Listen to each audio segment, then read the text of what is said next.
धन्यवाद चैतन्य जी। आपने बहुत ही सुंदर अपनी मधुर वाणी से सत्संग की महिमा का वर्णन किया। वास्तव में आइए विचार करते हैं, क्योंकि जो कुछ शब्द आए हैं उन पर हमें विचार करना आवश्यक है। सत्संग होता क्या है? सत्संग क्या होता है? सत्य का तात्पर्य सत्य। इस संसार में, सृष्टि में सत्य एक ही है और न बदलता है। उसके अतिरिक्त जो कुछ है सब असत्य है, अनित्य है, नित्य ही है। तो जो संत उस परमात्मा की खोज के लिए या उस, जैसे कि आपने बहुत अच्छा बताया कि तपस्या करता है, यहाँ तक जब से ही स्टार्ट हो जाता है। यह जो सुनाया जाता है, यदि प्रभु की वाणी, प्रभु की लीला का वर्णन किया गया, या वह रास्ता जिससे आप प्रभु को प्राप्त कर सकते हो, या प्रभु के माध्यम से अपने स्वरूप को आप समझ सकते हो, यानी ब्रह्म विद्या। वास्तव में ब्रह्म विद्या का श्रवण या भक्ति योग भी कहिए, भगवान के लीलाओं का वर्णन, भगवान के गुणों का वर्णन, भगवान के रूप का वर्णन, जो आपको उनके प्रति इतना आकर्षित कर दे कि आपका चित्त उन्हीं में लगता है, उसी को सत्संग। हालांकि आजकल के युग में सत्संग भीड़ भी वहीं इकट्ठा होती है जहाँ पर गाने बजाने ज्यादा होते हैं। गाने होते हैं मधुर मधुर, अच्छा लोग नाचते हैं, डांस करते हैं और अच्छी खासी भीड़ भी इकट्ठी होती है। ठीक है, भगवान भक्ति या कीर्तन के रूप में चल रहा है तो कम से कम मनोरंजन है, लेकिन वह भी एक आनंद जो मिल रहा है वह भी भगवान के गुणों का वर्णन करते हुए, उनके लीलाओं का वर्णन करते हुए। तो ज्ञान तो नहीं मिलेगा, लेकिन फिर भी भगवान के भक्ति के अंदर आपका प्रेम जमेगा। तुलसी दास जी ने कहा है, एक घड़ी आग हो घड़ी तुलसी संगत साध की। एक घड़ी हो या आधा घड़ी हो, हरे को के अपने, जैसे कि आपने बताया ही है कि सभी पापों को यह सत्संग दूर करता है। कम से कम जितना भी समय, एक घड़ी का मतलब क्या होता है? 24 मिनट की एक घड़ी होता है। आधा घड़ी का मतलब 12 मिनट। एक घड़ी आधो घड़ी, और आधो में गुण, आधा में बुनियाद 6 मिनट है।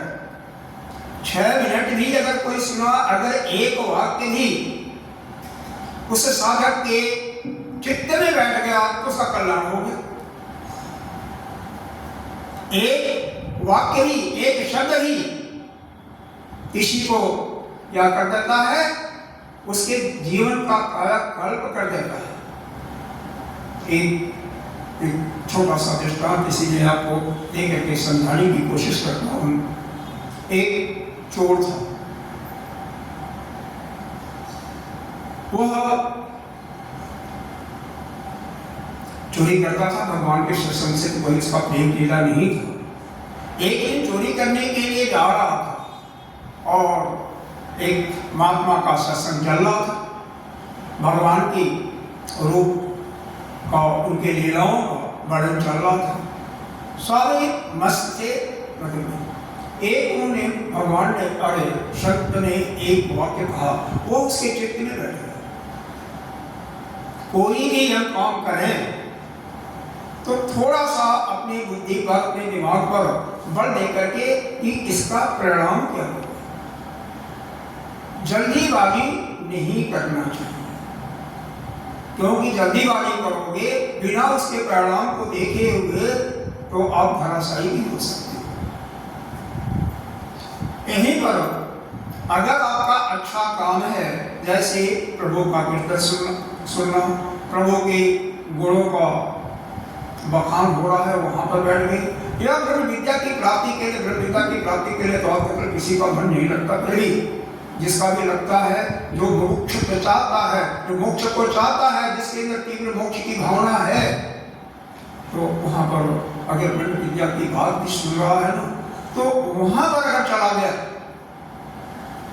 तो उस काम को करने के लिए दान ही देना है किसी को, तो तुरंत देखो मन में आया भाव, देखो जब करना है तो कर लो।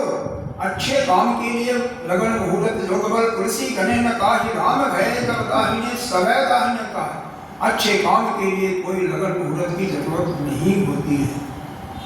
और बुरा काम हो, किसी को मारना हो, किसी को लिए अगेंस्ट में कोर्ट में केस डालना हो, उसके लिए सोचो। उतनी जल्दीबाजी मत करो, देख लेने का नहीं पड़ सकता। तो खैर उसको एक वाक्य लग गया कि कोई भी काम करने के पहले थोड़ा सा उसके परिणाम के बारे में भी सोचना चाहिए। तो और एक साथ में यही है कि परमात्मा आपका हर जगह है, कण कण में है। वह प्रभु जो है वह ब्रह्म कण कण में, सृष्टि के कण कण में विद्यमान है। ठीक है, उसके यह अंदर आ गया। अब जब चोरी करने लगा गया सीट मारने के लिए और भी विकास आते थे, तो उधरती बाहर एक दो के खड़े होकर वह डर गया। तो उसने सोचा कि महात्मा की बात उसको याद आती है, अरे हमें तो देख रहा है, कौन देख रहा है? कोई देख रहा है, वो प्रभु ही देख रहा है। और हमें चोरी करते हुए देख लिया तो हम तो पकड़े जाएंगे, हमें हथकड़ी लग जाएगी, और वो साक्षात मेरे को देखा। तो उन्होंने एक वाक्य कहा था, सोच समझ करके इसका परिणाम क्या होगा। अगर चोरी करते हुए किसी ने देख लिया तो निश्चित रूप से वह पुलिस से आपके खिलाफ गवाही देगा और आपको हथकड़ी लगेगी और आप निलंबित हो जाओगे। सीधे सब कुछ जो कुछ लेने के लिए तैयारी कर रहा था, मार कूद करके सब वहीं पर छोड़ करके आ जाता है। तो कहता है कि ठीक नहीं है और सीधे अपने रास्ते में लग जाता है। बाकी बाद में क्योंकि खटर तो होता ही है, घर वाले भी जग जाते हैं, बाकी पकड़े जाते हैं, वो तो अपना किनारे हो जाता है। और बाद में जाकर के उसने महात्मा जी का शरण भी ले लेता है, आश्रय लेकर के उनसे दीक्षा लेकर के इस कार्य को हमेशा के लिए। तो तात्पर्य है कि अगर आप थोड़ा सा भी समय सत्संग में नियमित रूप से लगाएंगे तो निश्चित रूप से कोई भी बात लग जाएगी, कोई भी एक बात, और उसका पालन अक्षरशः करने लगेंगे तो करना। देखिए सत्संग बहुत सुंदर यह विषय है। हमारे पापों को कैसे दूर करना है? हमारे पाप इससे नष्ट हो जाते हैं, क्या करना? तो इसके माध्यम से जो ज्ञान की प्राप्ति होती है, ब्रह्म विद्या की प्राप्ति होती है। हम क्या है, वह ब्रह्म क्या है? सर्वभूतस्थ आत्मानं सर्वभूतानि च आत्मनि इक्षते योगयुक्तात्मा सर्वत्र समदर्शन। सभी जगह अगर सर्वत्र दर्शन हो गया आपका और सभी प्राणियों में आपकी आत्मा विराजमान है और सभी की आत्मा आपके अंदर है, और ऐसा अगर आपको हो गया तो क्या पूछना, आपका कल्याण उसी समय शुरू हो जाता है। किससे आपको डर? आपको अभयत्व मिल जाता है। आपको किसी से न देव होगा न देश होगा, न किसी से राग होगा न देश होगा।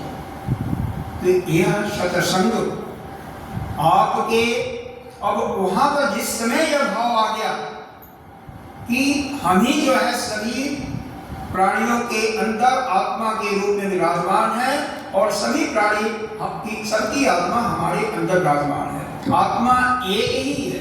अगर ये थोड़ा सा भी आ गया ना तो उसी समय उस व्यक्ति का जो भी जिसके मन में आया संपूर्ण संचित कर्म उसके नष्ट हो जाते हैं। संचित का कर्म का मतलब क्या है? जो जन्म जन्मांतर से मल यानी आपके कर्मों का जो एक पिटारा कहिए, जो इकट्ठा कर रखा है, चाहे अच्छे कर्म किए हैं चाहे बुरे कर्म किए हैं, सब कुछ नष्ट हो जाता है क्षण में। प्रारब्ध तो उसको धोना पड़ेगा। तो यह सत्संग का फल होता है। अगर वहां पर ज्ञान की बातें नहीं, भगवान के श्लोक का ही वर्णन हो रहा है तो कोई बात नहीं। कम से कम आपका मन यदि उस परमात्मा के गुणगान का जो वर्णन किया जा रहा है, परमात्मा के लीलाओं का वर्णन किया जा रहा है, यदि मन आपका उस परमात्मा के प्रति लग गया तो कम से कम आपकी प्रीति हो जाएगी ना। और जिस समय आपका मन केवल उस परमात्मा में रमने लगेगा, अरे गोपियों को तो देखो, गोपियां का मन 24 घंटा कृष्ण के बारे में सोचती रहती थी। जिस समय श्याम सुंदर गौओं को लेकर के गाते थे, और जब तक शाम को नहीं आते थे उनका चित्त उन्हीं में रमता रहता था।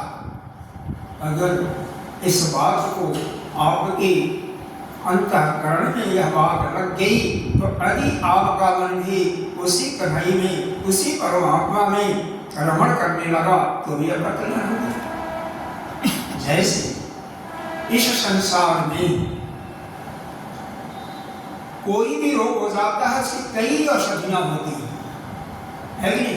एलोपैथिक मतलब अंग्रेजी दवाई, आयुर्वेदिक दवाई भी होती है,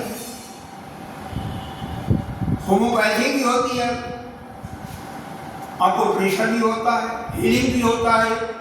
तो अपने योग साधना वाले वो हीलिंग भी करते हैं, मसाज भी करते हैं, कई प्रकार के होती है।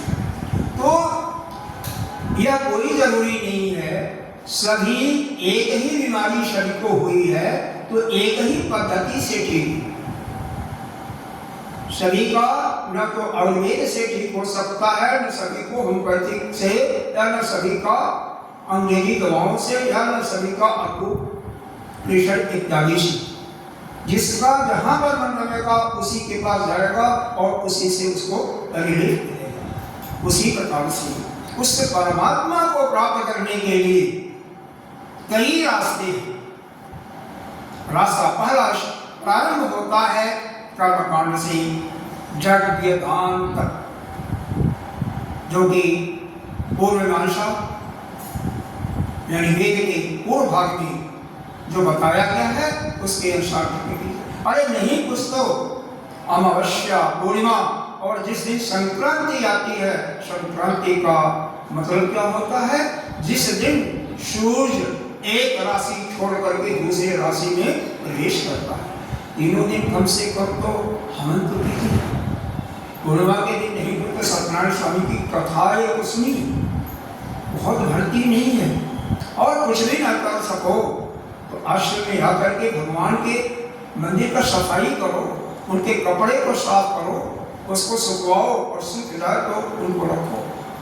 कहीं बड़ी गंदगी दिखाई दी, अरे हमारे प्रभु हैं, वो इस गंदगी में कैसे रखेंगे? उनकी सफाई करो, सेवा करो, क्योंकि पहला सूत्र ही भक्ति का भज सेवा है। सेवा से ही भक्ति हमारी प्रारंभ होती है। तो अगर भक्ति का सहारा लेते हैं तो भी आपका कल्याण होगा। कब होगा? जब नित्य निरंतर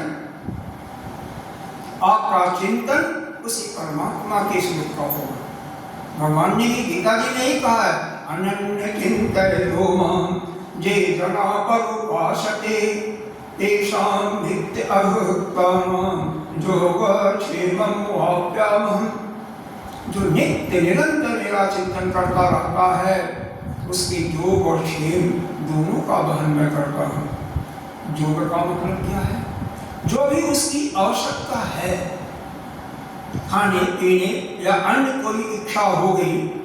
अरे ऐसे ऐसे संतों को देखा हुआ, उनके मन में ये भाव आया कि अमुक चीज खाने की इच्छा, उसी समय कोई थोड़ी देर के बाद कोई भक्त आया और वही चीज लेकर दिया। कहाँ से आता है? जिस समय आपका मन उस प्रकृति में लग जाएगा, सभी को एक दृष्टि से देखने लग जाओगे, तो प्रकृति आपका साथ देती है, प्रकृति आपका संरक्षण करती है। उस परमात्मा, क्योंकि वो प्रकृति भी उन्हीं की माया है, उन्हीं की, तो वह कहीं कहीं से उसको लगा देंगे। छेद का मतलब आपके पास जो कुछ है उसका रक्षण भी तो करना चाहते हो। और बॉम्बे में देखते हो ना, लोग घर घर में क्या है, फ्लैटों में महाराज कुत्ता पाले हैं, कुत्ता जो कि बीमारी का जड़ है। फ्लैटों में जो भी अगर कुत्ता पाला हुआ है, समझ जाइए उसके रोम अगर टूटेगा, उसके भोजन में पड़ गया और उसको कोई खुदा न खास्ता कोई बीमारी है तो उसकी तो हालत दे। अरे कुत्ता किसी को पालना है, 1000 गज का प्लाट है, वहाँ पर एक किनारे में उसको रख दिया, वो तो ठीक है, चलेगा। फ्लैटों में नहीं चलता। ऐसे ही चर्चा एक समय होने लगी तो यह हुआ कि भाई संतों के लिए, ब्राह्मणों के लिए गौ पालना तो आवश्यक है। क्यों आवश्यक है?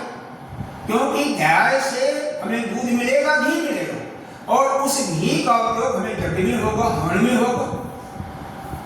उस यज्ञ हवन में घी चाहिए और वह केवल गाय का चाहिए, दही और दूध चाहिए तो गाय का चाहिए। ये हुआ अगर फ्लैटों में जो रखते हैं वो कैसे करें? तो किसी सज्जन ने बताया कि हिमाचल में ऐसे गाय हैं जो भेड़ जैसे दूध नहीं जाते देती हैं, आधा किलो से 1 किलो तक, और उसको आप किसी भी फ्लैट में रख सकते हैं। उनको ना तो कहीं चराने की जरूरत है, ना कोई बहुत ज़्यादा खाती है, अपना थोड़ी सी गुजारा हो जाएगा और आपका पूजा पाठ का काम चलता रहेगा। तो तरीके तो बहुत हैं, हमें करना चाहिए। अब हम पुनः उसी सत्संग पर आते हैं। हमें देखो, अगर आप अच्छे लोगों का सत्संग, मतलब संतों का संग कर रहे हो, या जो सत्य के रास्ते पर चलने वाले हैं, या सत्य को बताने वाले, सत्य का मतलब उस परमात्मा को बताने वाले हैं, तो क्या होगा? आपके मन में उसी का चिंतन होगा। आप जब बैठेंगे खाली स्थान में या स्वप्न में देखेंगे तो उसी का देखेंगे, ध्यान करेंगे तो वही चिंतन में आएगा। लेकिन जब नियमित रूप से आप उसका स्मरण करते रहेंगे, उसका चिंतन करते रहेंगे। अगर भगवान का कीर्तन होगा तो भगवान का ही ध्यान होगा ना।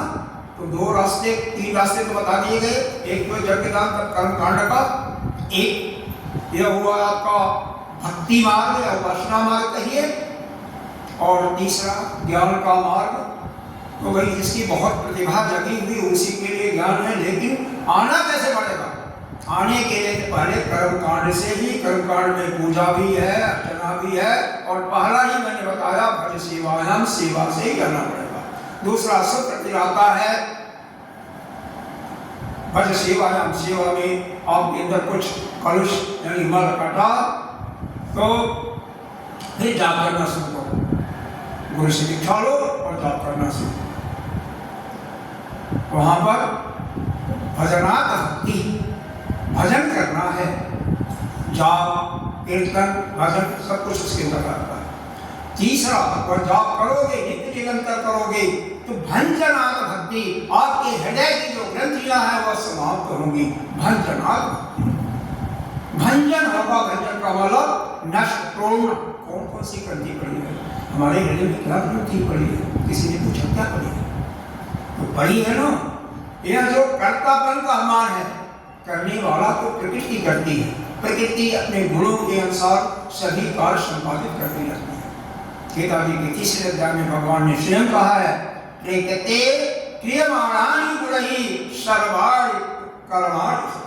अपने प्रकृति अपने गुणों के अनुसार सभी कर्म को करती रहती है, लेकिन अहंकार विमूढ़ात्मा कर्ता अहंत्युरन्ति, कर्ता मान लेते हैं कौन?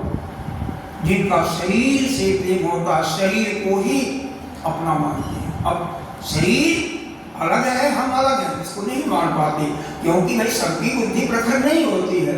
तो इसलिए तो वह कर्ता मन की ग्रंथि, और किसी चीज का अगर स्वाद लिया, भोग लगाया, तो वो भोक्तापन का एक ग्रंथि बन जाती कि अमुक चीज बहुत सुंदर है, बार बार खाओगे तो आपको क्या होगा, उससे लालच होगा, मोह भी होगा और व्याधित्व की जानने की तीनों ग्रंथियां वहां पर साफ हो जाती, समाप्त हो जाती हैं। चौथी भक्ति में आता है भागो भक्ति। भागो भक्ति का मतलब अपने जीवन को सत्तर तीन प्रकृति के गुण होते हैं, 3 भागों में बांट दो। कितना हुआ? 8 घंटा।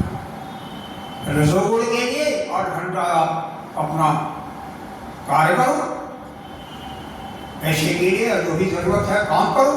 8 घंटा अपना खाने पीने में और सोने में बिताओ, मनोरंजन में इत्यादि में, और 8 घंटा भगवान की सेवा करो, कीर्तन करो, ध्यान करो, पूजा करो, सत्संग सुनो, उसमें बिताओ। अगर आपको कोई किसी सज्जन ने कहा कि हमें तो बड़े महानगरों में 8 घंटा तो सरकार की या प्राइवेट ड्यूटी होती है, 1 घंटा कम से कम जाने में, 1 घंटा कम से कम आने में, 10 घंटा चाहिए, तो ठीक है, कोई बात नहीं, 2 घंटा आप जो अपने मनोरंजन वाला, सोने वाला, उसमें से निकाल दो। और भी कम पड़ा तो आधा घंटा 1 घंटा इसमें से निकाल, लेकिन बिल्कुल मत समाप्त करो ना। जितना ही हमारे अंदर सत्व गुण की प्रवृत्ति रहेगी, कैसे होगा?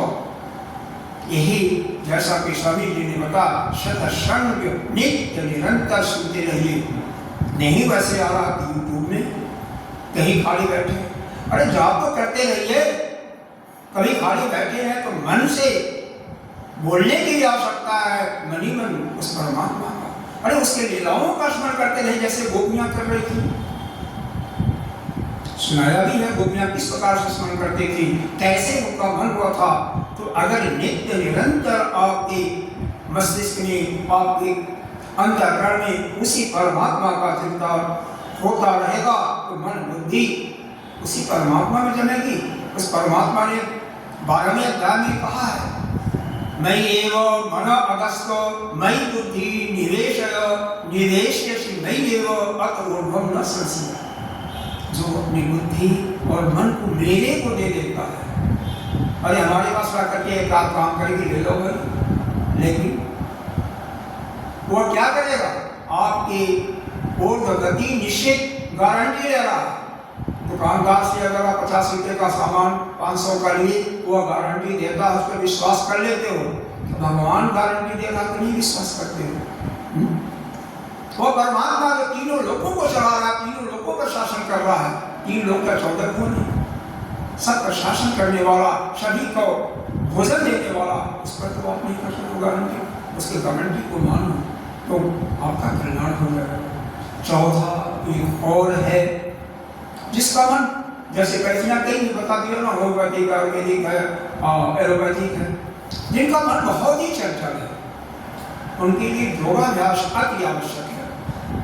उस अपने मन की चंचलता को भोजन तो ठीक करना ही पड़ेगा, आहार विहार को ठीक करना पड़ेगा, लेकिन उसके साथ साथ आपको योगाभ्यास करेंगे।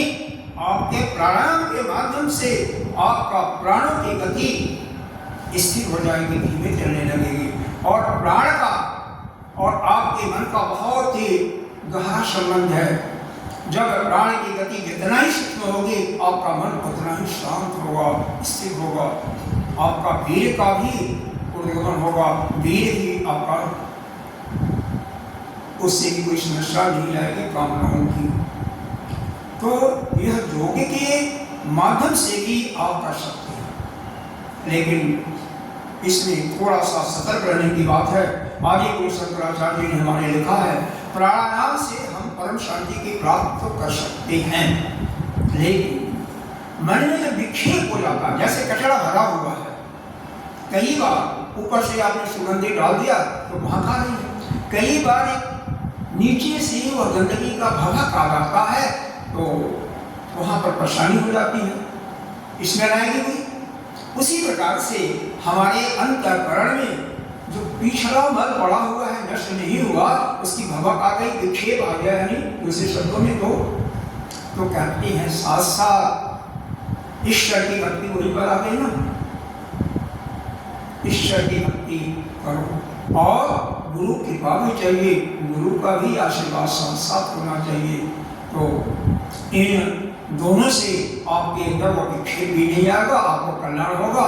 और इसके साथ ही हम अपनी वाणी को विराम देता हूँ और मैं 5 मिनट आपसे प्रार्थना करता हूँ। उसके बाद 7:30 पर भी हमें समाप्त करने चाहता हूँ।